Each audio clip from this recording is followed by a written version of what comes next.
और सीधा रुख करेंगे प्रधानमंत्री नरेंद्र मोदी का। क्या कुछ कह रहे हैं, चलिए सुनाते हैं आपको।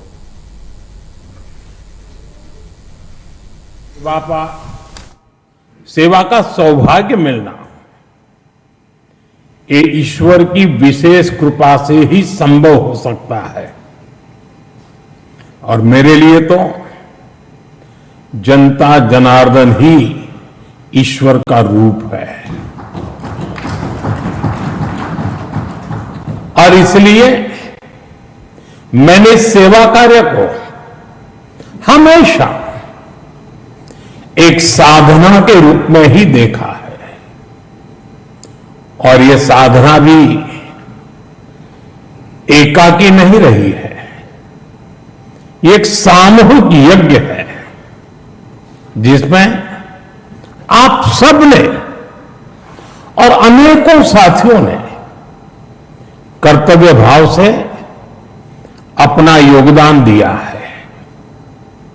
मैं आज इस यात्रा के ऐसे सभी साथियों के प्रति भी अपना आभार प्रकट करता हूं। साथियों, इस अवसर पर एनडीए परिवार के सदस्यों ने एक रिजोल्यूशन भी पेश किया है। ये आप सबकी आत्मीयता और उदारता है, क्योंकि मैं इस यात्रा को अपनी व्यक्तिगत उपलब्धि नहीं मानता हूं। ये हर दृष्टिकोण से हम सबकी सामूहिक उपलब्धि है। ये एनडीए के हर घटक दल की एक समान उपलब्धि है।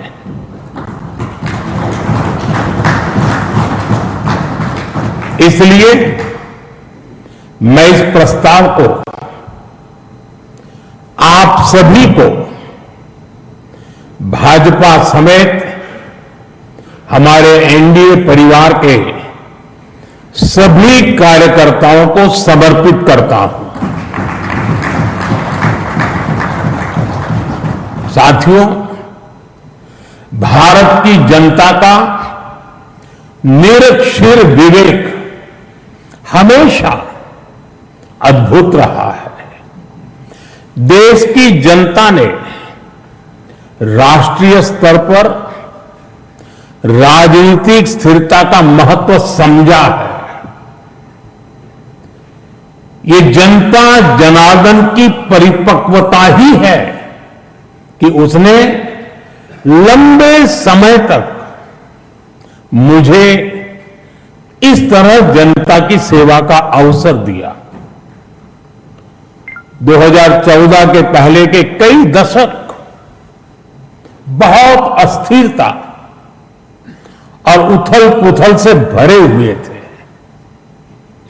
इसका देश को बहुत नुकसान भी उठाना पड़ा। लेकिन अब देश की जनता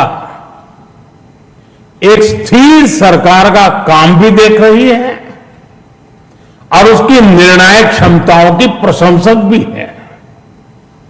मैं आज देश की महान जनता को भी नमन करता हूं। जनता जनार्दन का आभार व्यक्त करता हूं। साथियों, साल 2014 में जब एनडीए की जीत हुई थी, तब मैंने कहा था कि आज देश के सामान्य मानवी में एक नई आशा का उदय हुआ है। इस आशा का, इस उम्मीद का संरक्षण हम सभी का बहुत बड़ा दायित्व था। देश के लोगों ने कांग्रेस के विश्वासघात के बाद अपना भरोसा हमें सौंपा था। मुझे आज संतोष है, गर्व है कि एनडीए परिवार के तौर पर हमने देश के विश्वास को हमेशा और मजबूत किया है।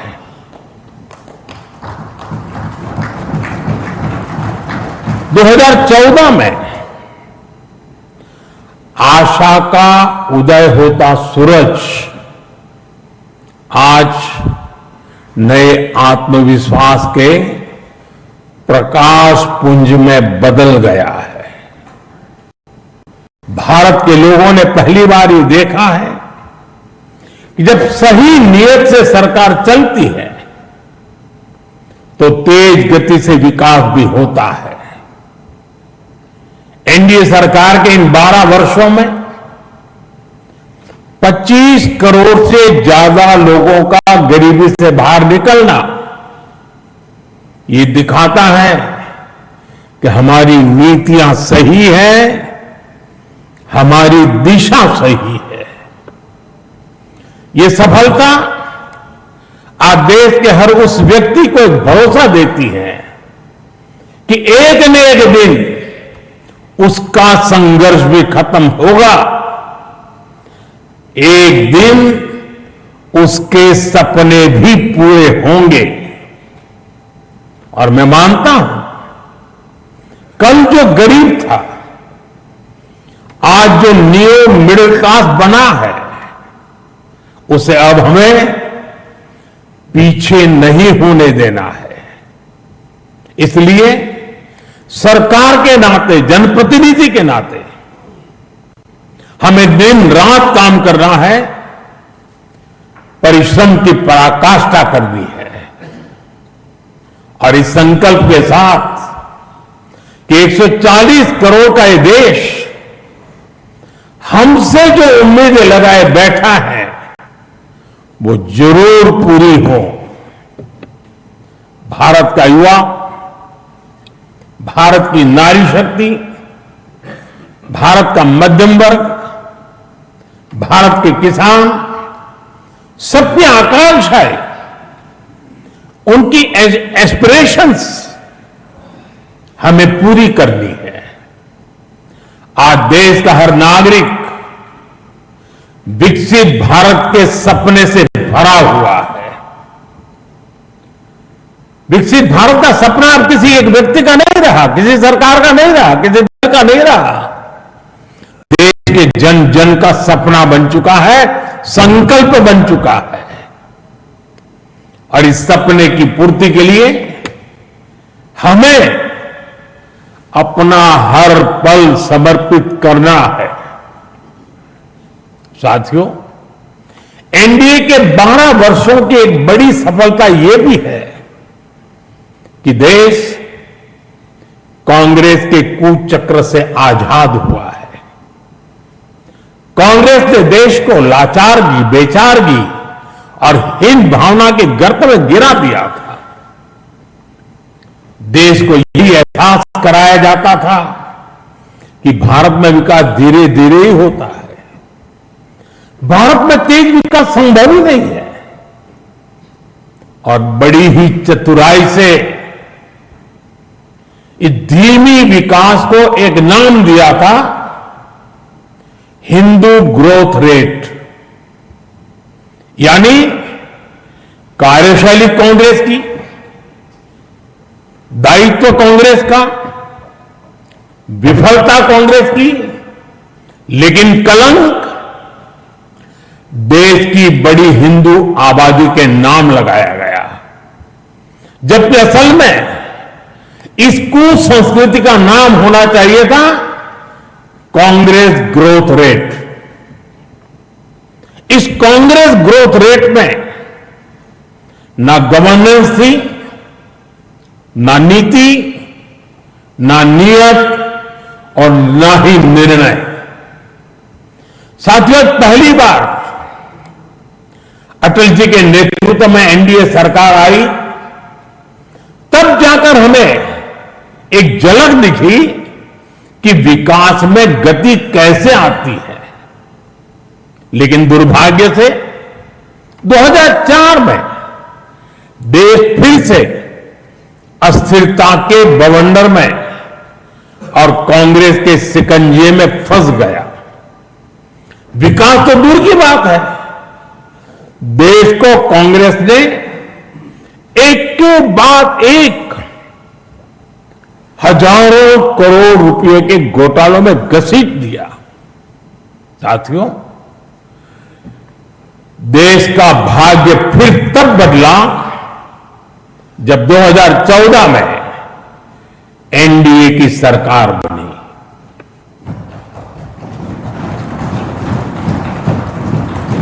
देश ने देखा कि जब नियत, नीति और निर्णय तीनों एक साथ काम करते हैं तो विकास की गति कैसी होती है।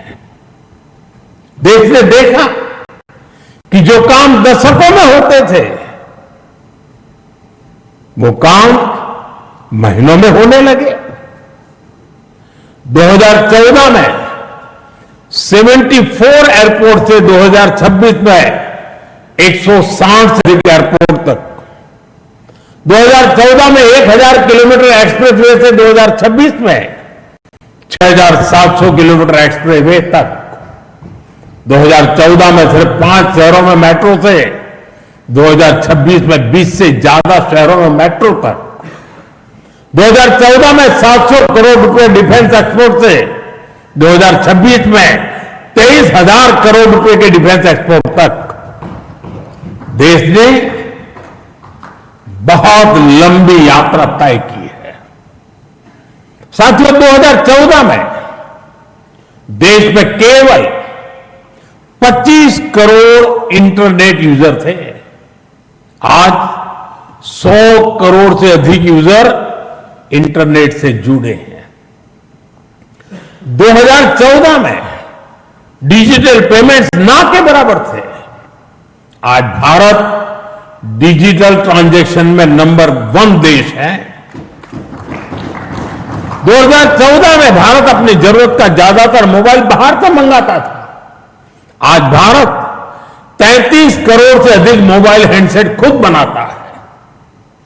2014 में सोलर क्षमता केवल 2.5 गीगावाट थी।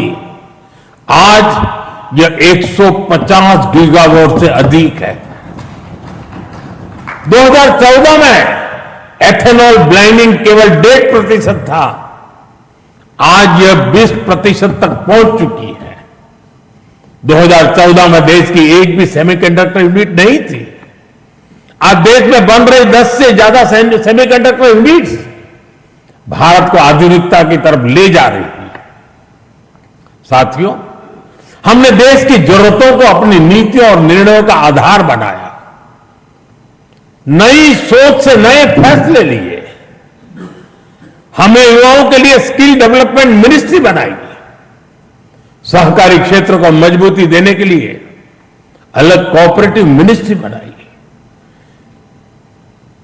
हमारे मछुआरे भाई बहनों के लिए अलग फिशरीज मिनिस्ट्री बनाई।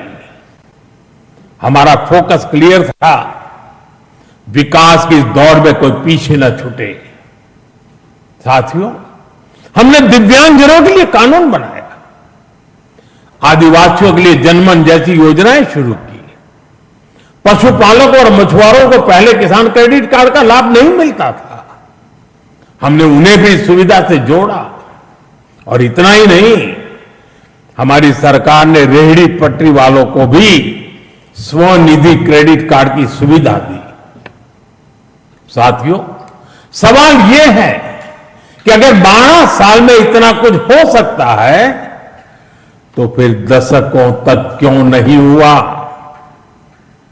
ये कांग्रेस ग्रोथ रेट और एनडीए ग्रोथ रेट का अंतर है। एक व्यवस्था लोगों को इंतजार कराती थी। आज की व्यवस्था परिणाम दिखाती है। एक व्यवस्था काम अटकाती भटकाती थी। आज की व्यवस्था कहती है काम अभी होगा, समय पर होगा और बड़े पैमाने पर होगा। और इसलिए साथियों, 2014 से 2026 की कहानी केवल आंकड़ों की कहानी नहीं है। यह उस भारत की कहानी है जिसने पहली बार अपनी पूरी क्षमता के साथ दौड़ना शुरू किया है। वो भारत जो बड़े लक्ष्य तय कर रहा है और इन लक्ष्यों की प्राप्ति के लिए जी तोड़ मेहनत कर रहा है।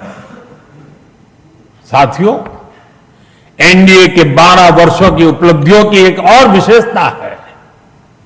हमें ये उपलब्धियां वैश्विक अस्थिरता और अशांति के दौर में हासिल हुई है। एक स्थिर सरकार होने का लाभ क्या होता है, ये बार बार इस दौर ने साबित किया है। कोरोना के समय को हम कभी नहीं भूल सकते, जब हर तरफ हाहाकार मचा था, लेकिन भारत उस हालात को मुकाबला करते हुए भी सफलता से आगे बढ़ा। साथियों, दुनिया के बड़े बड़े देशों की अर्थव्यवस्थाएं संघर्ष कर रही है। अब भी 2025-26 में भारत ने 7.7% की ग्रोथ रेट हासिल की।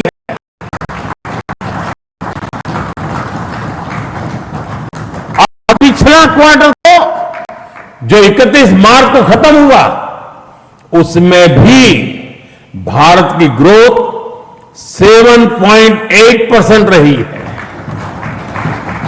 यह सफलता इतनी आसान नहीं है दोस्तों। हम फ्रेजाइल 5 के कटघरे से बाहर निकलकर आज दुनिया की तेज गति से आगे बढ़ने वाली अर्थव्यवस्था बन चुके हैं। साथियों, कल के विकसित भारत की गारंटी है आज का आकांक्षी भारत। आकांक्षी भारत के गर्भ में विकसित भारत पल रहा है। आज के भारत की आकांक्षाएं बड़ी हैं, सपने बड़े हैं, इसलिए उसके संकल्प और लक्ष्य भी उतने ही बड़े हैं। देश की इन आकांक्षाओं का वाहक हमारा मिडिल क्लास है, न्यू मिडिल क्लास है। इसलिए हमारी सरकार मध्यम वर्ग के एस्पिरेशंस को पूरा करने में लगी है। मिडिल क्लास की ईज ऑफ लिविंग, उसकी क्वालिटी ऑफ लाइफ, उसके लिए नए अवसर और नई संभावनाएं हमने हर फ्रंट पर काम किया है। साथियों, 2014 से पहले मिडिल क्लास कानून की उलझनों का सबसे बड़ा शिकार हुआ करता था। जटिल टैक्स सिस्टम, आमदनी के सीमित स्रोत और टैक्स का बड़ा बोझ, खराब गवर्नेंस की मार, ये सब सामान्य मानवीय के लिए डेली लाइफ की चुनौती होती थी। लेकिन हमें मिडिल क्लास की परेशानियों को समझा, हमने मिडिल क्लास की आकांक्षाओं को समझा और इसलिए आज 12 लाख रुपए तक की आमदनी पूरी तरह से टैक्स फ्री है।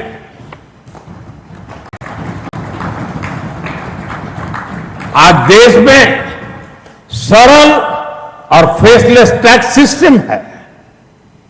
अच्छे इंफ्रास्ट्रक्चर से उनका जीवन आसान हुआ है। साथियों, बीते 12 वर्षों में मिडिल क्लास परिवार के बच्चों के लिए हर क्षेत्र में नए अवसर बने हैं। मध्यम वर्ग के घर का सपना पूरा हो सके, सरकार इसमें भी मदद कर रही है। घर में इलाज के खर्च का बोझ कम हो, इसके लिए आयुष्मान भारत योजना में बिना आय सीमा के बुजुर्गों को भी शामिल किया गया है। जीएसटी रिफॉर्म का भी बहुत बड़ा लाभ देश के मध्यम वर्ग को हुआ है। उसके लिए हेल्थ इंश्योरेंस सस्ता हुआ है, उसके सपनों से जुड़ी चीजें सस्ती हुई है। इन प्रयासों का परिणाम है कि आज देश का मिडिल क्लास अनिश्चितताओं से मुक्त हो रहा है। वो भरपूर आत्मविश्वास के साथ देश की विकास यात्रा को गति दे रहा है। साथियों, हमारे लिए दल से हमेशा अगर बड़ा कुछ है तो हमारा देश है। दल से बड़ा देश है। और जब नेशन फर्स्ट, देश प्रथम की भावना से काम होता है तो कोई भी निर्णय कठिन नहीं होता। इसलिए ऐसे फैसले जिन्हें पहले असंभव समझाता था, जो देश के सुरक्षित भविष्य के लिए अनिवार्य थे, हमने बहुत ही सधे हुए तरीके से उन फैसलों को भी लिया।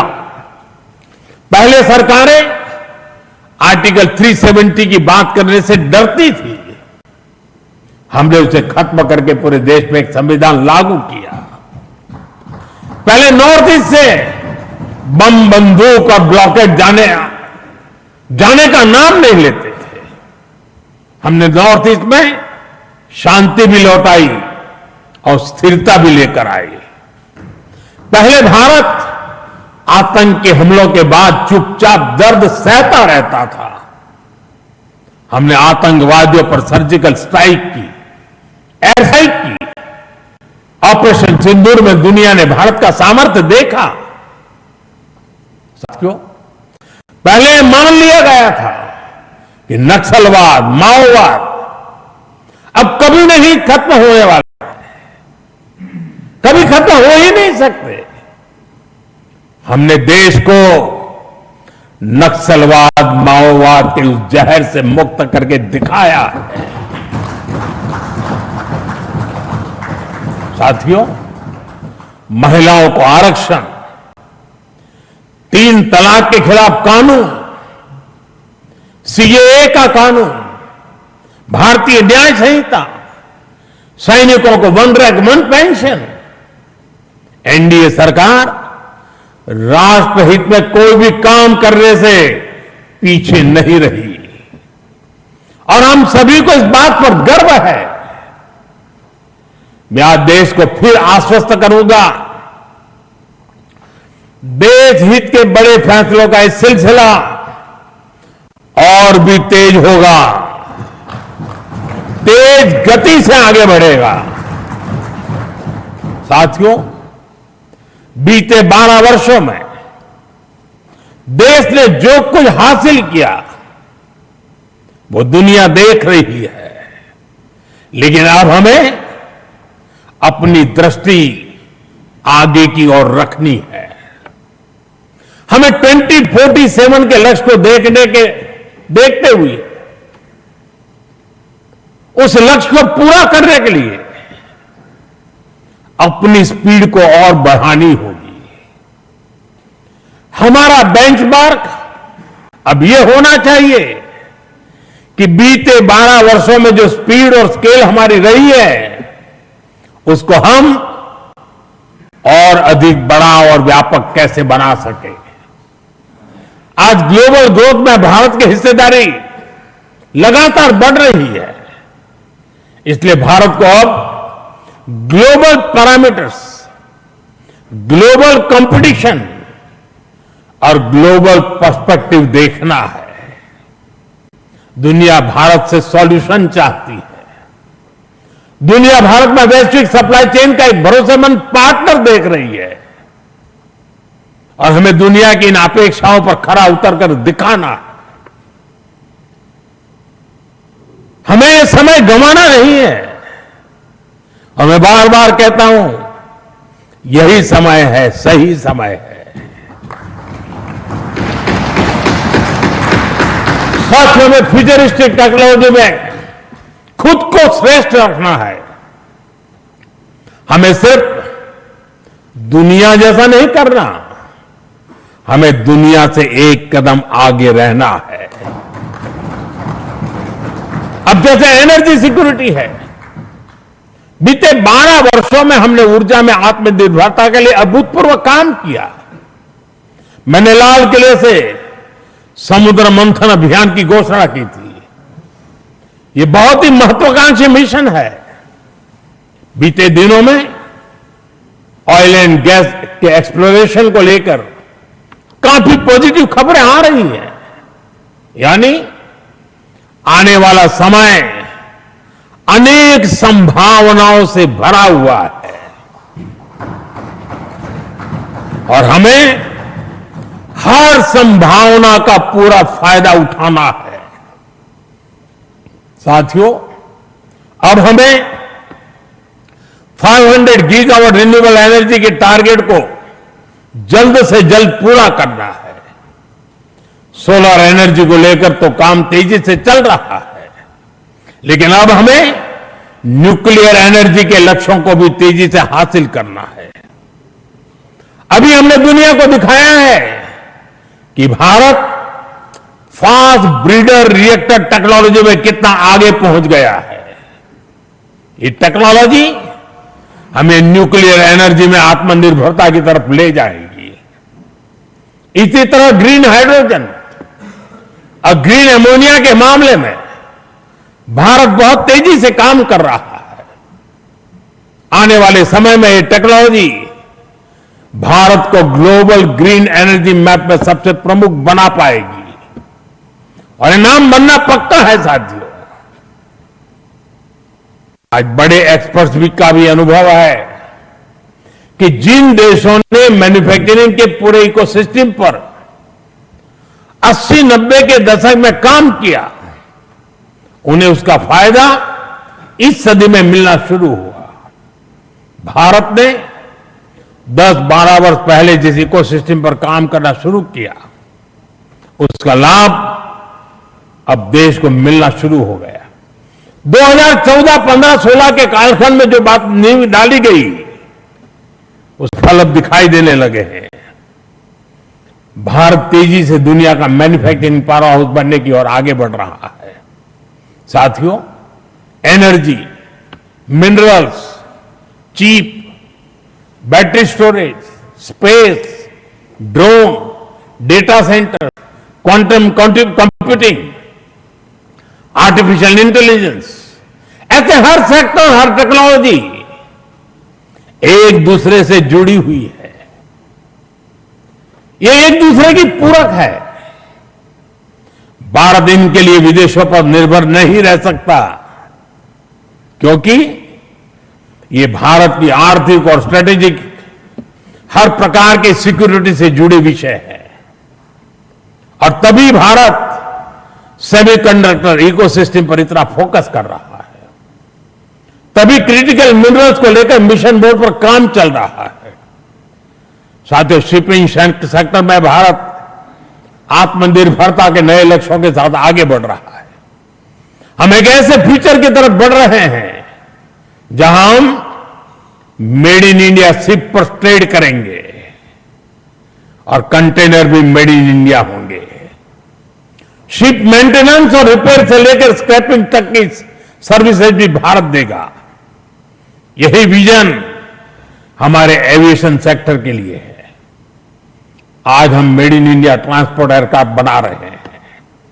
वो दिन दूर नहीं जब Bharat made in India civil aircraft भी बनाएगा।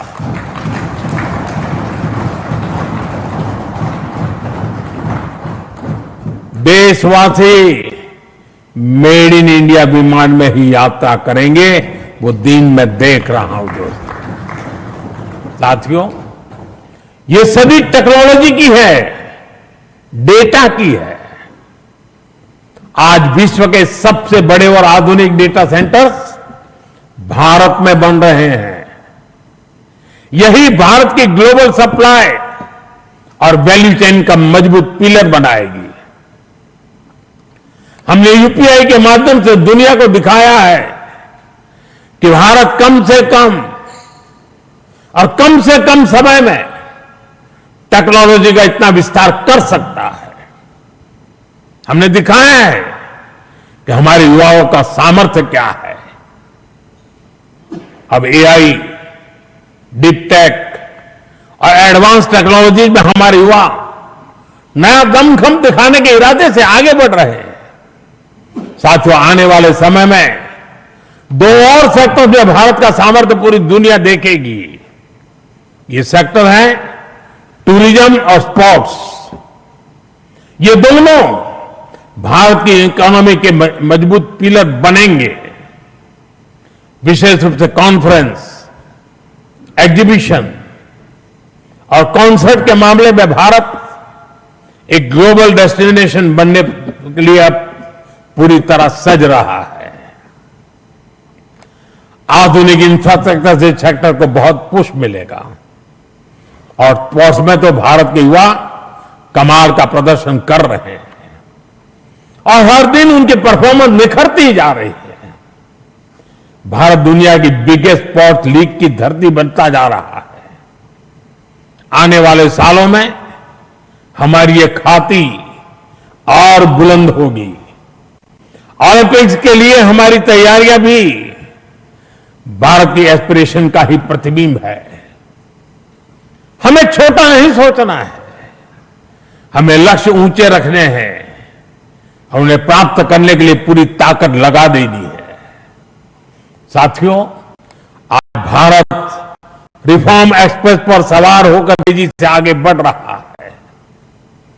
हमारे लिए रिफॉर्म कोई कंपल्सन नहीं है, रिफॉर्म हमारा कन्विक्शन है।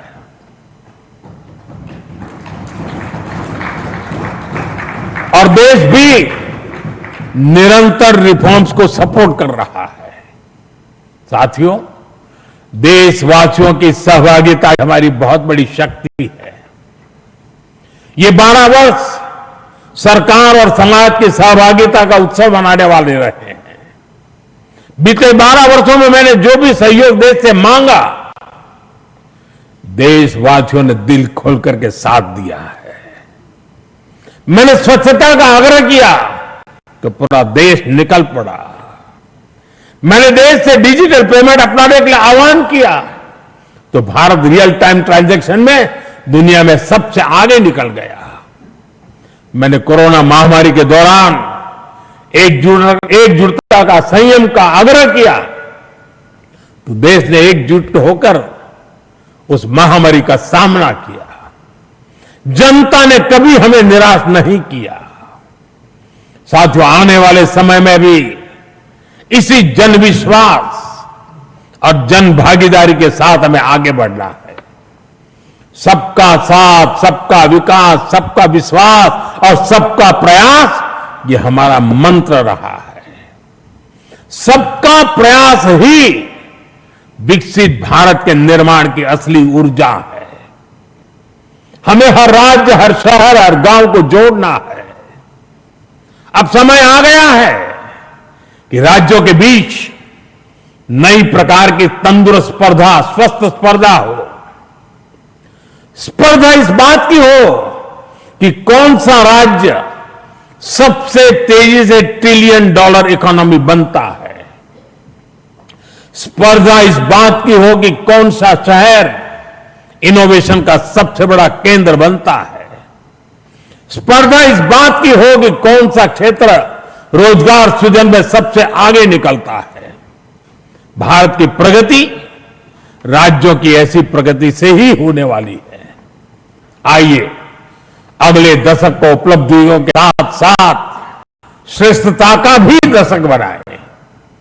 आइए राजनीति की स्पर्धा से ऊपर उठकर विकास की स्पर्धा को राष्ट्रीय संस्कार बनाएं। 12 वर्षों की यात्रा उपलब्धियों की रही है। आने वाले वर्ष और भी नई सिद्धियों के होंगे, और भी बड़ी सिद्धियों के होंगे। इसी विश्वास के साथ आप सभी का मैं फिर से अंतःकरणपूर्वक आपके साथ सहयोग, समर्थन के लिए आभार व्यक्त करता हूं। मैं सर झुका करके देश के कोटि कोटि नागरिकों को नमन करता हूं। उनके आशीर्वाद ने हमें एक ऊर्जा दी है, शक्ति दी है, प्रेरणा दी है, प्रोत्साहन दिया है। ये जनता जनार्दन के चरणों में सर झुका करके प्रणाम करते हुए आइए एक नए विश्वास के साथ हर संकल्प को पूरा करने के सामर्थ्य को जुटाते हुए हम चल पड़े। देशवासियों के सपनों को हमारे संकल्प बनाए। हमारा पल पल देशवासियों के संकल्पों की साकार करने की यात्रा का अहम पड़ाव बनता चले, इसी भावना के साथ देशवासियों के ऊपर पूरा भरोसा करते हुए आओ निकल पड़े। बहुत बहुत धन्यवाद।